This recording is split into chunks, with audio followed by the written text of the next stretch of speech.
Guys, അപ്പോൾ നമ്മൾ കുറച്ച് നാളായി വീഡിയോസ് ഒക്കെ ഇട്ടിട്ട് കാര്യം വേറൊന്നുമല്ല. നമ്മുടെ മാർക്കറ്റേഴ്സ് എന്ന് പറഞ്ഞ ഇൻസ്റ്റഗ്രാം പേജ് ഇൻസ്റ്റഗ്രാം ബാൻ ചെയ്തു. അപ്പോൾ അത് നമ്മൾ റിക്കവറിക്ക് വേണ്ടി കൊടുത്തേക്കുമായിരുന്നു. കുറെ നാൾ കഴിഞ്ഞിട്ടും അവരുടെ ഭാഗത്തു നിന്ന് ഒരു റിപ്ലൈയും കാര്യങ്ങളൊന്നും കിട്ടിയില്ല. പിന്നെ നമ്മൾ പുതിയൊരു അക്കൗണ്ട് ക്രിയേറ്റ് ചെയ്തു. അതൊരു 2-3 മണിക്കൂർ കഴിഞ്ഞപ്പോഴത്തേക്കും പിന്നെ ഇൻസ്റ്റഗ്രാം ബാൻ ചെയ്തു. പിന്നെ അത് നമ്മൾ പിന്നെ റിക്കവറിക്ക് വേണ്ടിയിട്ട് കൊടുത്തു. പിന്നെ അതിന്റെ റിപ്ലൈയും കാര്യങ്ങളൊക്കെ കിട്ടി കഴിഞ്ഞപ്പോഴത്തേക്കും കുറച്ച് ലേറ്റ് ആയി. പുതിയ അക്കൗണ്ട് നമ്മൾ സ്റ്റാർട്ട് ചെയ്തിട്ടുണ്ട്, ഇൻസ്റ്റാഗ്രാം പേജ്. അതിന്റെ ലിങ്ക് എന്തായാലും ഞാൻ താഴെ കൊടുത്തേക്കാം. അപ്പൊ ഒന്ന് ചെക്ക്ഔട്ട് ചെയ്ത് തരാം. അപ്പൊ നമ്മൾ ഇന്ന് ബിറ്റ്കോയിന്റെയും ഗോൾഡിന്റെയും നെക്സ്റ്റ് വീക്കിലോട്ടുള്ള മേജർ ആയിട്ടുള്ള ലെവൽസ് ഏതൊക്കെയാണെന്ന് നമുക്കിന്ന് ഫുൾ അനലൈസ് ചെയ്യാം. ബിറ്റ്കോയിൻ നോക്കുവാണെങ്കിൽ ഇവിടെ നമുക്ക് മേജർ ആയിട്ടുള്ള ഒരുപാട് പാറ്റേൺസും അതുപോലെ ഇമ്പോർട്ടന്റ് ആയിട്ടുള്ള ലെവൽസും ഞാൻ ഇവിടെ ഐഡന്റിഫൈ ചെയ്തിട്ടുണ്ട്. അതുപോലെ ഗോൾഡ് നോക്കുവാണെങ്കിൽ നെക്സ്റ്റ് വീക്കിലോട്ട് ഇമ്പോർട്ടന്റ് ആയിട്ട് നോക്കി വെക്കേണ്ട, വളരെ ഇമ്പോർട്ടന്റ് ആയിട്ട് നോക്കി വെക്കേണ്ട ഒരു ലെവൽസ് ഉണ്ട്. അതുപോലെ നെക്സ്റ്റ് വീക്കിലോട്ടുള്ള ഒരു മേജർ ആയിട്ടുള്ള ഹൈ ഇമ്പാക്ട് ആയിട്ടുള്ള ന്യൂസുകൾ ഏതൊക്കെയാണെന്നുള്ളതും ഡീറ്റെയിൽ ആയിട്ട് നമ്മൾ പറയുന്നുണ്ട്. അപ്പൊ എന്തായാലും വീഡിയോ മുഴുവനായിട്ട് വാച്ച് ചെയ്യുക. നമുക്ക് നേരെ വീഡിയോയിലോട്ട് പോവാം. ഓക്കെ, ഞാനിവിടെ ഒരു ഗോൾഡിന്റെ ഒരു 1 ഡേ ടൈം ഫ്രെയിമിലെ ചാർട്ട് എടുത്തിട്ടുണ്ട്. ഫസ്റ്റ് തന്നെ നമ്മൾ എങ്ങനെയാണ് ഈ ഒരു പ്രീ മാർക്കറ്റ് ഏത് സ്ട്രക്ചറിലാണ് അനലൈസ് ചെയ്യണേ എന്നുള്ളതാണ് നമ്മൾ ആദ്യം അറിയേണ്ടത്. ഓക്കെ, ഞാനിപ്പോൾ ഐഡന്റിഫൈ ചെയ്യുന്നത് നമ്മുടെ higher time frame to lower time frame എന്നുള്ള ഒരു രീതിയിലാണ് ഞാൻ അനലൈസ് ചെയ്യുന്നത്. മോസ്റ്റ് ഓഫ് ദ ബിഗിനേഴ്സും അല്ലെങ്കിൽ ആൾക്കാരും അനലൈസ് ചെയ്യുന്ന രീതി എന്ന് പറഞ്ഞാൽ നേരെ തിരിച്ചാണ്. ലോവർ ടൈം ഫ്രെയിമിൽ എന്ത് നടക്കുന്നു എന്നുള്ളത് നോക്കുന്നു, അവിടുന്ന് എന്തെങ്കിലും പാറ്റേൺസും കാര്യങ്ങളൊക്കെ കിട്ടിക്കഴിഞ്ഞാൽ അവിടെ പോയി ട്രേഡ് എടുക്കും. അപ്പൊ ഇതാണ് മോസ്റ്റ് ഓഫ് ദ ടൈം ഞാൻ കണ്ടുവരുന്നത്. അപ്പൊ അതൊരു വലിയൊരു മണ്ടത്തരാണ്. ഹയർ ടൈം ഫ്രെയിമിലെ സ്ട്രക്ചർ മനസ്സിലാക്കി അതിനോട് അലൈനായിട്ടുള്ള പാറ്റേൺസും അതുപോലെ തന്നെ ലെവൽസും മനസ്സിലാക്കി ലോവർ ടൈം ഫ്രെയിമിൽ പോയി കൺഫർമേഷൻ കിട്ടി എൻട്രി എടുക്കുന്നതാണ് ബെറ്റർ ആയിട്ടുള്ളൊരു സെറ്റപ്പ്. അപ്പൊ ആ ഒരു രീതിയിലായിരിക്കും നമ്മൾ ഇവിടെ ഒരു പ്രീ മാർക്കറ്റ് നമ്മൾ അനലൈസ് ചെയ്യാൻ പോകുന്നത്. അപ്പൊ നമുക്ക് ചാർട്ടിലോട്ട് പോവാം. ഓക്കെ, ഇവിടെ ഫസ്റ്റ് തന്നെ നമുക്ക് നോക്കുമ്പോൾ കാണാൻ പറ്റുന്നത്, ഒരു നമ്മുടെ നവംബർ മുതൽ പ്രൈസ് ജനുവരി ആ ഒരു ടൈമില് നമുക്ക് നല്ലൊരു ബിഗ് റാലി നമുക്ക് ഇവിടെ തന്നായിരുന്നു പ്രൈസ്. അതായത് പുതിയൊരു all time high price create ചെയ്തു. ഓൾമോസ്റ്റ് ഒരു 5600 എന്ന് പറഞ്ഞ ആ ഒരു ഡോളറിലോട്ട് പ്രൈസ് എത്തി. അതിനുശേഷം ഇവിടുന്ന് ബൈ ചെയ്തവരൊക്കെ നമുക്ക് ഇവിടെ സെല് ചെയ്തായിട്ട് കാണാൻ പറ്റും. ബിഗ് ഒരു സെല്ലിംഗ് നമുക്ക് ഇവിടെ നടന്നതായിട്ട്, ഒരു പ്രോഫിറ്റ് ബുക്കിംഗ് ഇവിടെ നടന്നതായിട്ട് നമുക്ക് ഇവിടെ കാണാൻ പറ്റും. ഓക്കെ, ആൻഡ് ഇപ്പൊ കറന്റ് പ്രൈസ് പോകുന്ന ഒരു ലോവർ ലോ ക്രിയേറ്റ് ചെയ്തൊരു ഡൗൺ സ്ട്രക്ചറിലാണ്. ഇതാണ് നമ്മുടെ 1 ഡേ ടൈം ഫ്രെയിമിൽ നടക്കുന്ന ഒരു കാര്യം. 1 ഡേ ടൈം ഫ്രെയിമിൽ കറന്റ് നമ്മുടെ സ്ട്രക്ചർ ബേരിഷ് ആണ്. ഓക്കെ, ദെൻ നമ്മുടെ 1 ഡേ ടൈം ഫ്രെയിമിൽ മേജർ ആയിട്ടുള്ള ലെവൽസ് ഏതൊക്കെയാണെന്ന് നമുക്ക് നോക്കാം. ഫസ്റ്റ് തന്നെ നമ്മുടെ പ്രൈസ് ഞാൻ മേജർ ആയിട്ട് റെസിസ്റ്റൻസ് എടുത്ത ഒരു ലെവലാണ് നമ്മുടെ ഓൾ ടൈം ഹൈ റേഞ്ച്. അപ്പോൾ ഇത് തന്നെയാണ് നമ്മുടെ ഫസ്റ്റ് മേജർ ആയിട്ട് വരുന്ന ഒരു ലെവല്. അത് നമുക്ക് ഇവിടെ മാർക്ക് ചെയ്ത് വെക്കാം. അത് വരുന്നത് ഓൾമോസ്റ്റ് ഒരു 5422 മുതൽ 5320 എന്ന് പറഞ്ഞ ഈ ഒരു റേഞ്ചാണ്. ദെൻ മേജർ ആയിട്ട് വരുന്ന ഒരു റെസിസ്റ്റൻസ് ലെവൽ എന്ന് പറഞ്ഞാൽ ഇപ്പൊ കറന്റ് പ്രൈസ് നിൽക്കുന്ന ഒരു ഏരിയ തന്നെയാണ്. ഓൾമോസ്റ്റ് ഈ ഒരു ലെവലാണ് നമ്മുടെ നെക്സ്റ്റ് മേജർ ആയിട്ടുള്ളൊരു ഡെയിലി ടൈം ഫ്രെയിമിലെ നമ്മുടെ റേഞ്ച്. ഓൾമോസ്റ്റ് 4878 മുതൽ 4840 എന്ന് പറഞ്ഞ ഈ ഒരു റേഞ്ചാണ് നമ്മുടെ നെക്സ്റ്റ് മേജർ ആയിട്ടുള്ളൊരു റെസിസ്റ്റൻസ് ലെവല്. നെക്സ്റ്റ് മേജർ ആയിട്ട് വരുന്ന ഒരു സപ്പോർട്ട് ഏരിയ വരുന്നത് ഓൾമോസ്റ്റ് ഈ ഒരു ഏരിയ ആണ്. കാരണം ഇവിടെ നോക്കുകയാണെങ്കിൽ പ്രൈസ് ഫസ്റ്റ് ഇവിടെ വന്നു, മേജർ ആയിട്ടുള്ള ഒരു റിജക്ഷൻ കിട്ടി. അതായത് ഇവിടെ നമുക്ക് ഒരു ഓൾ ടൈം ഹൈ ക്രിയേറ്റ് ചെയ്തിട്ട് പ്രൈസ് ഒരു റിജക്ഷൻ വന്നു. ദെൻ പ്രൈസ് ഇത് ബ്രേക്ക് ചെയ്തു. ആ ഒരു സെയിം എക്സാക്ട്ലി ആ ഏരിയയിൽ നിന്ന് തന്നെ പ്രൈസ് സപ്പോർട്ട് എടുത്തു. ദെൻ ഇവിടുന്ന് പുതിയൊരു all time high price create ചെയ്തപ്പോൾ അവിടുന്ന് പ്രൈസ് അല്ലെങ്കിൽ സെൽ ഓഫ് ചെയ്ത് നമ്മുടെ സെല്ലേഴ്സ് വന്നതിന് ശേഷം പ്രോഫിറ്റ് ബുക്കിംഗ് നടന്നതിന് ശേഷം നമുക്ക് മേജർ ആയിട്ടുള്ള സപ്പോർട്ട് എടുത്ത് ഈ ഒരു ഏരിയയിൽ നിന്ന് തന്നെയാണ് നെക്സ്റ്റ് പ്രൈസ് വീണ്ടും അപ്സൈഡിലോട്ട് പോയി അവിടുന്ന് പ്രോഫിറ്റ് ബുക്കിംഗ് നടന്നു. സെൽ ഓഫ് നടന്നപ്പോഴത്തേക്കും വീണ്ടും സപ്പോർട്ട് എടുത്ത് ഈ ഒരു ഏരിയയിൽ നിന്ന് തന്നെയാണ്. അപ്പോൾ നമ്മുടെ മേജർ ആയിട്ടുള്ളൊരു സപ്പോർട്ട് ഏരിയ ആണ് ഈ ഒരു വരച്ചേക്കുന്ന ഏരിയ. സോ ആ ഒരു ഏരിയ വരുന്നത് 4402 മുതൽ 4350 എന്ന് പറഞ്ഞ ഈ ഒരു റേഞ്ചാണ്. ഓക്കെ, അപ്പൊ നമുക്ക് ഡെയിലി ടൈം ഫ്രെയിമിൽ മേജർ ആയിട്ടുള്ള 3 ഏരിയാസ് കിട്ടിയിട്ടുണ്ട്, സപ്പോർട്ട് ഏരിയാസ്. ഇത് നമുക്ക് 4 hour ടൈം ഫ്രെയിമിൽ പോയിട്ട് എന്താണ് ഇത് നമുക്ക് നെക്സ്റ്റ് വീക്കിൽ എക്സ്പെക്ട് ചെയ്യാൻ പറ്റുന്നതെന്ന് നമുക്ക് നോക്കാം. ഇതൊരു ഹയർ ടൈം ഫ്രെയിമിലെ അനലൈസിസ് ആണ് ഇപ്പൊ ഞാൻ നടത്തിയത്. ഇനി നെക്സ്റ്റ് വീക്കിലോട്ട് നമുക്ക് അനലൈസ് ചെയ്യുന്ന ഒരു 4 hour ടൈം ഫ്രെയിമിൽ എന്നുള്ളൊരു ബേസിസിലായിരിക്കും. ഓക്കെ, ഇവിടെ നമുക്ക് കറന്റ് കാണാൻ പറ്റുന്നത് എന്ത് കാര്യമാണ്. നമ്മുടെ മേജർ ആയിട്ടുള്ള ഒരു 1 ഡേ ടൈം ഫ്രെയിമിലെ സപ്പോർട്ടിൽ പ്രൈസ് വന്നു. അവിടുന്ന് കറന്റ് നമ്മുടെ പ്രൈസ് സപ്പോർട്ട് എടുത്ത് നമ്മുടെ ഡെയിലി ടൈം ഫ്രെയിമിൽ ഉണ്ടായിരുന്ന നമ്മുടെ മേജർ ആയിട്ടുള്ള റെസിസ്റ്റൻസ് ലെവലിൽ നിന്ന് പ്രൈസ് റെസിസ്റ്റൻസ് എടുത്തു. ദെൻ കറന്റ് പ്രൈസ് നിൽക്കുന്നത് ഇപ്പോൾ ഇവിടെയാണ്, ഈ റേഞ്ചിലാണ്. ഓക്കെ, ഈ ഒരു റേഞ്ച് എന്ന് പറഞ്ഞു കഴിഞ്ഞാൽ നല്ലൊരു റെസിസ്റ്റൻസ് ഉള്ള ഒരു ലെവലിൽ തന്നെയാണ് കറന്റ് പ്രൈസ് ഇപ്പൊ നിൽക്കുന്നത്. 4 hour ടൈം ഫ്രെയിമിൽ നോക്കുവാണെങ്കിൽ ഇതാണ് നമ്മുടെ ഒരു മേജർ ആയിട്ടുള്ള ഒരു റെസിസ്റ്റൻസ് ലെവൽ എന്ന് പറയുവാണെങ്കിൽ. ഓക്കെ, നോക്കുവാണെങ്കിൽ ഇവിടെ ഒരു തവണ റെസിസ്റ്റൻസ് എടുത്തു, ദെൻ ഇവിടെ പിന്നെ റെസിസ്റ്റൻസ് എടുത്തു, ഇവിടെ സപ്പോർട്ട് എടുത്തു, പിന്നെ സപ്പോർട്ട്, പിന്നെ സപ്പോർട്ട്, അങ്ങനെ ഒരു 3-4 തവണ സപ്പോർട്ടും റെസിസ്റ്റൻസും എടുത്തൊരു വളരെ മേജർ ആയിട്ടുള്ള ഒരു ഏരിയ ആണ് ഈ ഒരു 4 hour ടൈം ഫ്രെയിമിലെ ഈ ഒരു ഏരിയ. അപ്പൊ ഇവിടുന്ന് നമുക്ക് കാണാൻ പറ്റുന്നത് 2 സെനാരിയോ ആണ്. ഒന്നെന്ന് പറഞ്ഞു കഴിഞ്ഞാൽ പ്രൈസ് ഈ ഒരു ഏരിയയിൽ നിന്ന് വന്നതിന് ശേഷം, ഇപ്പൊ കറന്റ് ഇവിടെയാണ് നിൽക്കുന്നത്, ഇവിടുന്ന് റിജക്ഷൻ കിട്ടുവാണെങ്കിൽ ഒരു നല്ലൊരു ബീറിഷ് ക്യാൻഡിൽ, നല്ലൊരു ബീറിഷ് മൊമെന്റം ക്യാൻഡിൽ പ്രൈസ് ഇവിടെ ഫോം ആവുകയാണെങ്കിൽ നമുക്ക് നെക്സ്റ്റ് കാണാൻ പറ്റും നമ്മുടെ ഡെയിലി ടൈം ഫ്രെയിമിൽ നമ്മൾ വരച്ചിട്ടുണ്ട് ഈ ഉള്ളൊരു സപ്പോർട്ട് ഏരിയ ഉണ്ടല്ലോ, ഈ ഒരു സപ്പോർട്ട് ഏരിയയിലോട്ടായിരിക്കും നമുക്ക് നെക്സ്റ്റ് ഒരു മൊമെന്റം നമുക്ക് കാണാൻ പറ്റുന്നത്.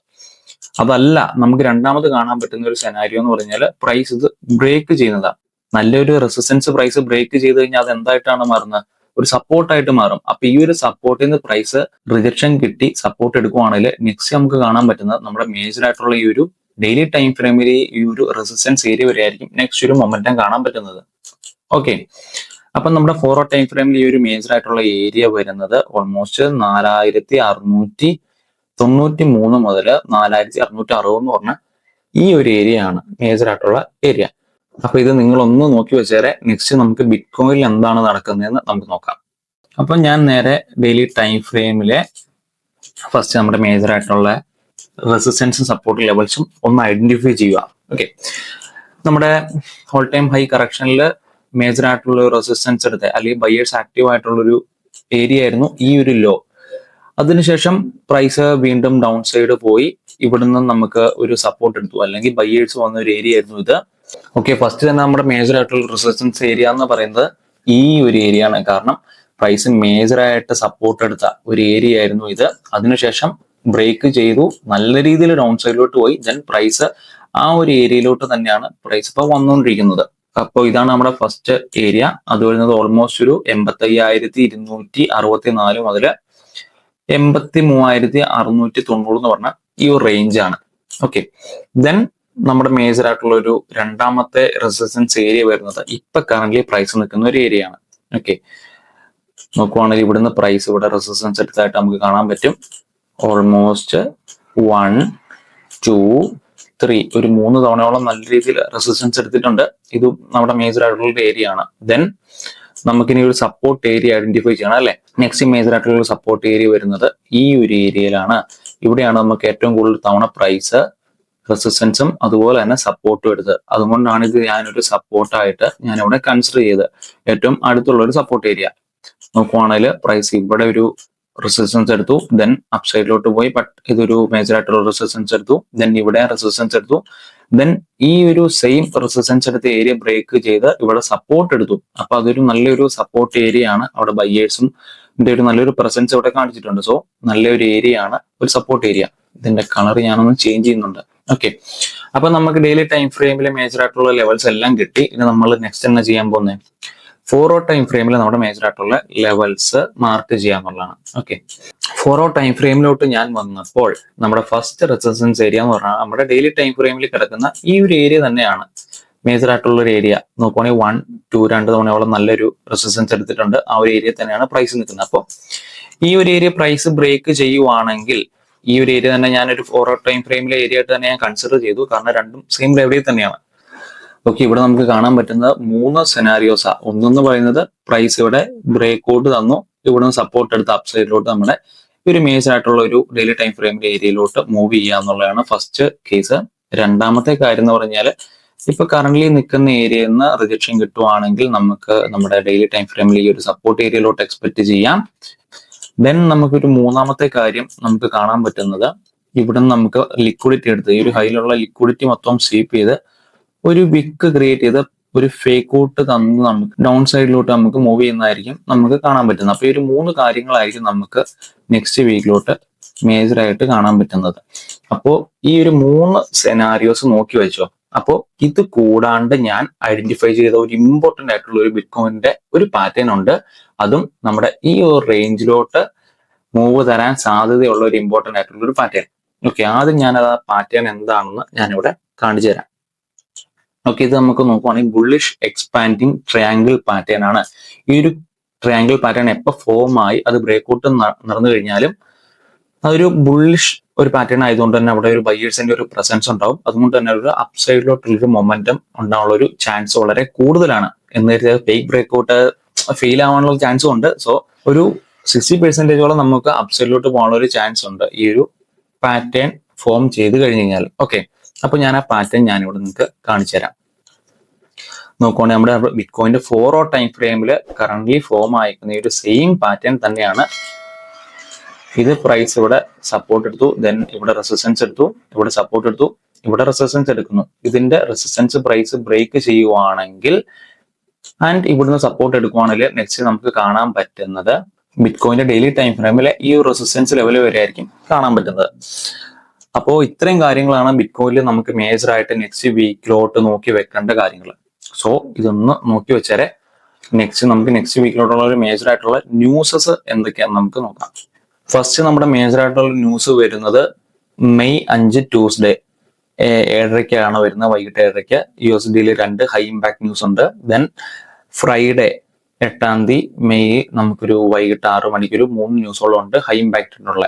അപ്പൊ നമുക്ക് അടുത്ത വീക്കിൽ മേജർ ആയിട്ടുള്ള ഒരു 2 ദിവസം മാത്രമാണ് മേജർ ആയിട്ടുള്ള ഒരു ന്യൂസ് ഉള്ളൂ. അപ്പൊ ബാക്കിയുള്ള ദിവസങ്ങളിലൊക്കെ വോളറ്റിലിറ്റി കുറച്ച് കുറവായിരിക്കും. അതുപോലെ തന്നെ ഈ ഒരു ന്യൂസ് ഉള്ള ദിവസങ്ങളിൽ ഹൈ വോളറ്റിലിറ്റി ആയിരിക്കും. അപ്പൊ അതനുസരിച്ച് ട്രേഡ്സും കാര്യങ്ങളും ഇനിഷ്യേറ്റ് ചെയ്യുക. അതുപോലെ നമ്മൾ ഈ പറഞ്ഞ മേജർ ആയിട്ടുള്ള ബിറ്റ്കോയിന്റെ ലെവലും അതുപോലെ തന്നെ ഈ ഒരു പാറ്റേൺസും ഇതെല്ലാം ഒന്ന് നോക്കി വെച്ചിട്ട് ലെവൽസിൽ ഐഡന്റിഫൈ ചെയ്ത് പ്രോപ്പർ ആയിട്ട് ഇമോഷനൊക്കെ കൺട്രോൾ ചെയ്ത് റിസ്ക് മാനേജ് ചെയ്ത് ട്രേഡ് എടുക്കാൻ നോക്കുക. ഓക്കെ, അപ്പൊ ഇതൊരു ഫിനാൻഷ്യൽ അഡ്വൈസ് ഒന്നുമല്ല, നിങ്ങളുടെ അനാലിസിസും കൂടി ഇതിനകത്ത് ചേർത്തതിന് ശേഷം മാത്രം നിങ്ങൾ ട്രേഡ്സും കാര്യങ്ങളും എടുക്കുക. അപ്പൊ നമുക്ക് നല്ലൊരു അടിപൊളി വീഡിയോയിൽ നെക്സ്റ്റ് കാണാം.